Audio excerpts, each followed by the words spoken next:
Hello friends, wifi Shri Ram में आपका स्वागत है।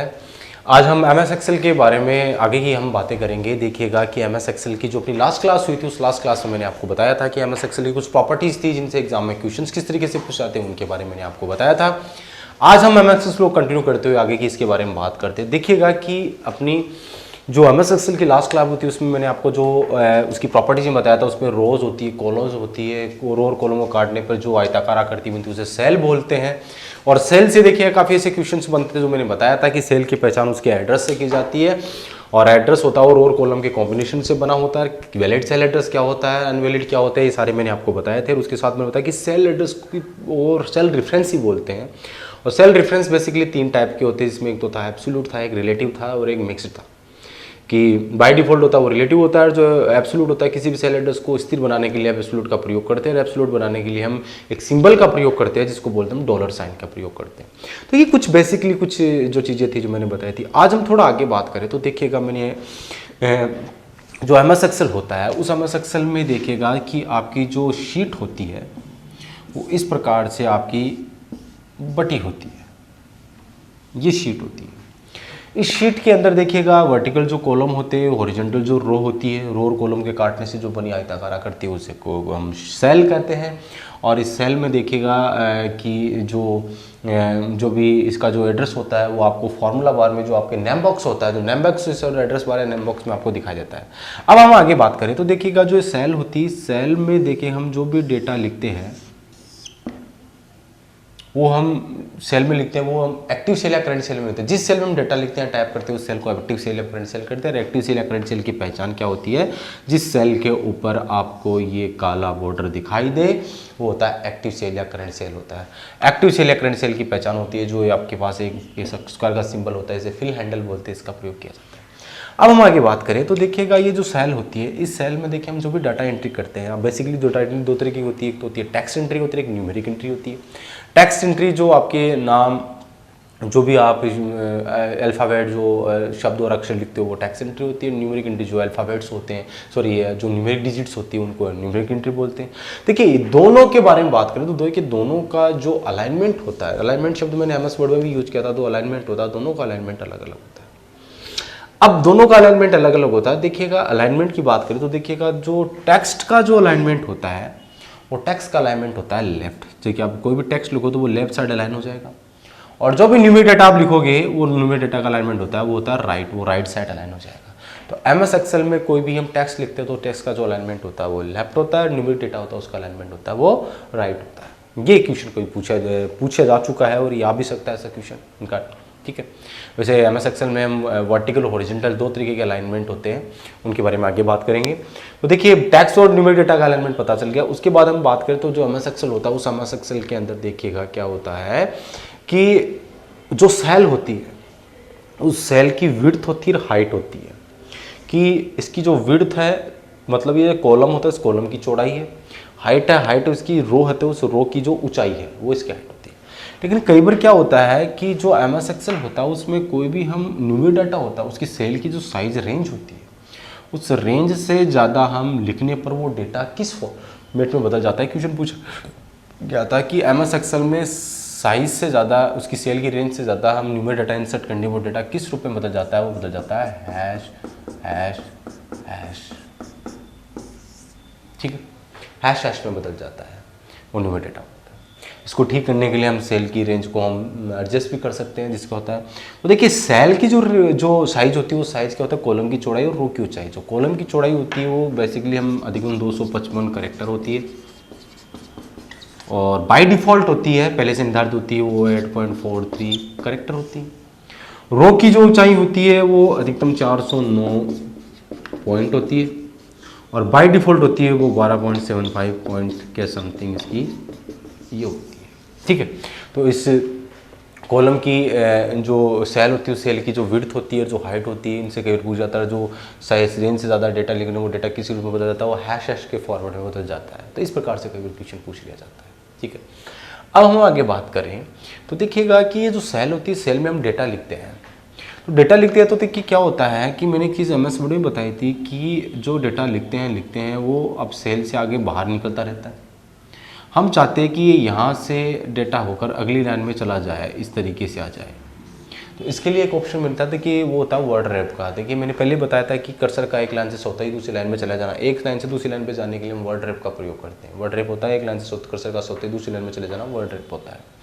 दूसरा क्या होता है कि वर्ड रैप करने के बजाय हम इसको यहाँ से लिखते हैं, पूरा डेटा यहाँ आता है, तो हम कहते हैं कि ये पूरा डेटा एक ही सेल में समाकलित हो जाए, एक सेल में आ जाए, कि एक ही सेल में डेटा को समाकलित करने के लिए, एक सेल में डेटा को मिक्स मिलाने के लिए एक कमांड होती है, इसका नाम होता है shrink to fit. Shrink to fit command होता है, उसका प्रयोग किया जाता है कि एक सेल में डेटा को लाने के लिए हम श्रिंक टू फिट कमांड का प्रयोग किया जाता है। ठीक है, ये इस तरीके से क्वेश्चन पूछा जाता है। अब आगे बात करें तो देखिएगा जो MS एक्सेल होता है उस MS एक्सेल से और भी कई तरह के क्वेश्चन बनते हैं। देखिए वो क्वेश्चन क्या बनते हैं कि जो MS एक्सेल होता है उस MS एक्सेल में देखिए एक टाइप का क्वेश्चन ये बनता है कि जो MS एक्सेल होता है उस MS एक्सेल में जो सबसे पावरफुल स्ट्रेंथ होती है वो क्या होती है कि MS एक्सेल में हम कैलकुलेशन कर सकते हैं। तो देखिएगा कैलकुलेशन करने के लिए MS एक्सेल में कुछ फॉर्मूले भी यूज कर होते हैं और कुछ फंक्शंस भी होते हैं। फंक्शंस के बारे में हम आगे बात करेंगे कि फंक्शन से भी एग्जाम में क्वेश्चन पूछ जाते हैं। तो MS एक्सेल में जो ये फॉर्मूले और जो फंक्शन होते हैं वो यूज किए जाते हैं। अब वो यूज किए जाते हैं तो कई बार पूछा जाता है कि MS एक्सेल में फॉर्मूले और फंक्शन की जो यूज करने का जो तरीका होता है उनकी शुरुआत होती है हमेशा एक सिंबल्स होती है, वो लगाओगे तो यूज होगा, अदरवाइज वो फॉर्मूला काम नहीं करेगा। तो MS एक्सेल में किसी फॉर्मूले फंक्शन की शुरुआत हमेशा एक सिंबल से होती है, जिसे बोलते हैं इक्वल साइन से। इक्वल साइन से हम यूज करते हैं, कोई भी आप इक्वल साइन लगाकर आप कोई सम फंक्शन है या आप ये इस प्रकार से लिख सकते हो, तो ये आपका वैलिड फंक्शन होता है कि किसी फॉर्मूले, अगर फॉर्मूले की बात करें तो A1 + B1 इस प्रकार से यूज कर सकते हैं। ठीक है, तो किसी फॉर्मूले फंक्शन की शुरुआत हमेशा इक्वल साइन से होती है, लगाओगे तभी काम करेगा, अदरवाइज वो काम नहीं करेगा। ठीक है, अब आगे बात करें तो देखिएगा कि MS एक्सेल होता है, उस MS एक्सेल से और भी देखिए कई तरह के क्वेश्चन बनते हैं। वो क्वेश्चन क्या बनते हैं कि जो MS एक्सेल होता है उसमें देखिएगा कि हम कैलकुलेशन कर सकते हैं, फॉर्मूले फंक्शंस होते हैं, उन फॉर्मूले फंक्शंस के में होते हैं तो उनमें देखिएगा कि एक शब्द होता है ऑपरेटर। ऑपरेटर क्या होता है कि देखिएगा एक्चुअली ऑपरेटर की डेफिनेशन होता है ऑपरेटर आज दो दैट वर्क्स ऑन ऑपरेंड्स, कि ऑपरेटर ऐसे सिंबल्स होते हैं जो ऑपरेंड का मतलब जो डेटा होता है उस पर कैलकुलेट करने का काम करते हैं, वो ऑपरेटर कहलाते हैं। और MS एक्सेल में बेसिकली 4 टाइप के ऑपरेटर होते हैं, जिसमें एक तो होता है आपका न्यूमेरिक ऑपरेटर होते हैं, जिसमें प्लस माइनस जोड़ बाकी गुणा भाग ग्रेटर देन ये आपका कैरिड साइन होता है, डिवीजन होता है, मल्टीप्लिकेशन होता है, प्लस होता है, माइनस होता है, एक कैरिड साइन होता है। दूसरा आपका न्यूमेरिक के बाद में होता है आपका टेक्स्ट के अंदर आपका एक ऑपरेटर आता है, इसको बोलते हैं एंड। इस एंड के बारे में जानना जरूरी होता है। देखिए कि ये टेक्स्ट ऑपरेटर क्या करता है, देखिए टेक्स्ट ऑपरेटर होता है कि कोई भी टेक्स्ट को, ये जो बड़ा ही स्पेशल सिंबल होता है, ऑपरेटर है एक तरीके से ये, कि ये जो सिंबल होता है ये ऐसे M% बोलते हैं, इसे एंड भी बोलते हैं, M% बोलते हैं। ये क्या होता है कि कोई भी 2 टेक्स्ट होता है उन टेक्स्ट को जोड़ने का काम करता है। कैसे कि मान लीजिएगा एक सेल में लिखा हमने राम, दूसरे में लिखा कुमार, इस सेल में चाहता हूँ कि ये नाम दोनों जुड़ के आ जाए राम कुमार, तो इसके लिए एक फंक्शन होता है, फंक्शन की बात हम आगे करेंगे, लेकिन ये जो टेक्स्ट जो फंक्शन होता है इसका प्रयोग कर सकते हैं। तो हम ये मान लीजिएगा A1 है और ये है B1, ठीक है। अब दोनों के बीच में अगर आपने ये सिंबल लगा दिया तो दोनों के दोनों सेल आपकी कैलकुलेट जुड़ जाएगी। तो किसी भी अक्षर या शब्द को आपस में कंबाइन करने के लिए, जोड़ने के लिए हम किस टेक्स्ट ऑपरेटर होता है, इसे M% बोलते हैं, इसका प्रयोग किया जाता है। ठीक है, तो न्यूमेरिक ऑपरेटर हुआ, टेक्स्ट ऑपरेटर हुआ, उसके बाद में एक ऑपरेटर और आता है, वो होता है कंपैरिजन ऑपरेटर। कंपैरिजन ऑपरेटर के बारे में सब जानते हैं। कंपैरिजन कौन से होते हैं, जिसमें greater than, less than, equal to, ये नॉट इक्वल टू, ये सारे क्या होते हैं आपके कंपैरिजन ऑपरेटर होते हैं, जो तुलना करने का काम करते हैं, वो कंपैरिजन ऑपरेटर की कैटेगरी में आते हैं। ठीक है, उसके बाद में आगे बात करें तो चौथा जो ऑपरेटर होता है वो रेफरेंस ऑपरेटर होता है। रेफरेंस ऑपरेटर की बात करें तो रेफरेंस ऑपरेटर होता है आपका ये वाला, इसे बोलते हैं हम कोलन साइन के नाम से जाना था। जो अनुपात वाला जो सिंबल दिख रहा है आपको, इसे कोलन साइन बोलते हैं। इसे क्या बोलते हैं हम,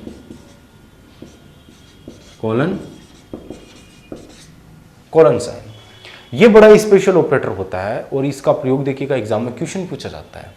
क्या होता है कि ये जो ऑपरेटर होता है कोलन साइन, इसका प्रयोग कोई भी रेंज को बताने के लिए किया जाता है। रेंज को बताने के लिए क्या होता है कि मान लीजिएगा कि इसमें है 2, इसमें 3, इसमें 4 या 5 और लिख दिया इसमें आगे।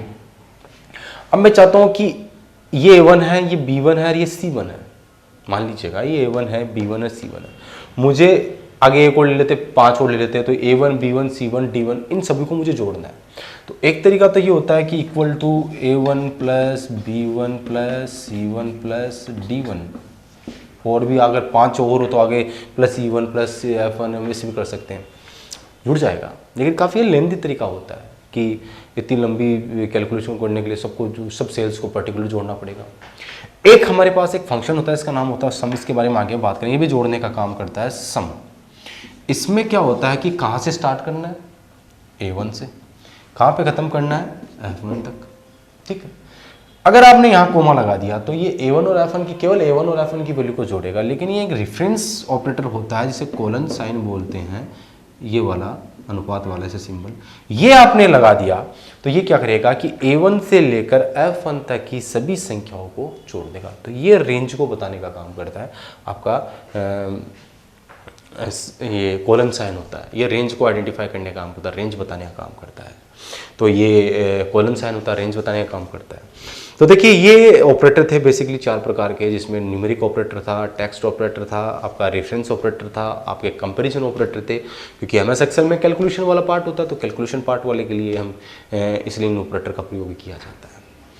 आगे बात करें तो देखिएगा इस MS एक्सेल से देखिएगा कि एक क्वेश्चन और पूछ रहा था कि MS एक्सेल में देखिए MS वर्ड में बताया था जूम बताया था, जूम का प्रतिशत लेवल होता है, जूम परसेंट लेवल होते हैं कि जूम MS वर्ड में बताया था मैक्सिमम 500% होता है, मिनिमम आपका 10% होता है। MS एक्सेल में भी जूम प्रतिशत होता है, लेवल होता है, उसमें देखिएगा MS एक्सेल में हम जो मैक्सिमम जो जूम लेवल होता है वो आपका 400% होता है, और मिनिमम होता है वो आपका 10% होता है। तो ये जूम प्रतिशत के बारे में बात थी। अब हाँ आगे बात करें तो देखिएगा कि ये जो MS एक्सेल है, इस MS एक्सेल से देखिएगा कि ये जो मैंने अभी आपको बातें बताई है, ये एक तरीके के क्वेश्चन बनते हैं MS एक्सेल से, कि MS एक्सेल की जो प्रॉपर्टीज़ होती हैं उन प्रॉपर्टीज़ से एग्जाम में क्वेश्चन पूछे जाते हैं, ठीक है। MS एक्सेल में हम चार्ट ही बना सकते हैं, चार्ट विजार्ट से होते हैं, इनकी प्रॉपर्टीज़ होती हैं, प्रॉपर्टीज़ जो क्वेश्चन बनते हैं जो मैंने आपको बताए थे। आगे इनके अलावा इनका एक क्वेश्चन और बनता है, वो एक टाइप का और क्वेश्चन बनता है, वो होता है कि MS एक्सेल की सबसे पावरफुल स्ट्रेंथ होती है इसके फॉर्मूले और फंक्शन होते हैं। फॉर्मूले और फंक्शन होते हैं तो देखिएगा ये फॉर्मूले और फंक्शन से क्वेश्चन आता है कि देखिए कौन कौन से फॉर्मूले फंक्शंस होते हैं, कितने टाइप्स के होते हैं, कौन कौन से होते हैं, उनके नाम क्या होते हैं, उस टाइप से क्वेश्चन बनते हैं। तो 2 तरीके के क्वेश्चन बनते हैं MS एक्सेल से। जो पहला टाइप का क्वेश्चन था जो मैंने आपको बताया, दूसरा टाइप का क्वेश्चन हम बाद में बात करेंगे। लेकिन यहाँ पे एक चीज़ और बता दूँ, देखिए प्रॉपर्टी से मुझे एक क्वेश्चन और याद आ रहा है कि देखिएगा कि एक कमांड और होती है इसके अंदर, गोल सीक कमांड। MS एक्सेल में बहुत बड़ी इसमें अच्छे फीचर्स होते हैं। एक में इसमें पिवट टेबल भी होती है, पिवट टेबल होती है जो कॉम्प्लेक्स जो आपके जटिल जो डेटा होते हैं उनको एडजस्ट करने के लिए, समराइज करने के लिए हम पिवट टेबल का प्रयोग करते हैं। लेकिन अभी एक गोल सीक कमांड लिखी है, ये देखिए एग्जाम में क्वेश्चन पूछा गया था। गोल सीक कमांड का प्रयोग हम डेटा एनालिसिस के लिए करते हैं, डेटा को एनालिसिस करने के लिए गोल सीक कमांड का प्रयोग करते हैं, और एक डिजायर्ड रिजल्ट प्राप्त करने के लिए हम इसका प्रयोग करते हैं। कैसे? जैसे मान लीजिएगा यहाँ पे लिखा 3 और यहाँ पे 2, 3 और 4, इनको हमने कैलकुलेट किया 7 और 2 9 आता है। मैं चाहता हूं कि इसका आंसर 9 ना आए, इसका आंसर आए 15, या तो 15 है। तो 15 लाने के लिए क्या होगा कि एक सेल में हम कोई भी हटा के उस वैल्यू को चेंज कर देते हैं।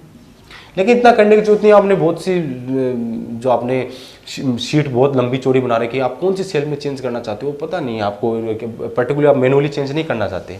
उसके लिए कि आपके पास गोल सीक कमांड होती है, जैसे आप गोल सीक कमांड पे जाते हो तो आपको एक डायलॉग बॉक्स ओपन होता है। उस डायलॉग बॉक्स में आपको किस सेल में चेंज करना है उस सेल का एड्रेस लिख दो, क्या वैल्यू चेंज करनी है वो लिख दो, डिजायर्ड रिजल्ट तो उसको लिख दो और ओके दबा दो। सेल में ऑटोमेटिकली वो डेटा रिप्लेस हो जाएगा, डेटा वो रिजल्ट आ जाएगा। तो गोल सीक कमांड का प्रयोग डेटा एनालिसिस के लिए, डिजायर्ड रिजल्ट प्राप्त करने के लिए किया जाता है, ठीक है। तो ये कुछ प्रॉपर्टीज थी, उनके बारे में बात की। अगली क्लास में हम MS एक्सेल का दूसरा टाइप का क्वेश्चन होता है, उसके फॉर्मूले और फंक्शंस होते हैं, वो कौन कौन से थे उनके बारे में बात करेंगे। आज के लिए इतना ही। जय श्री राम।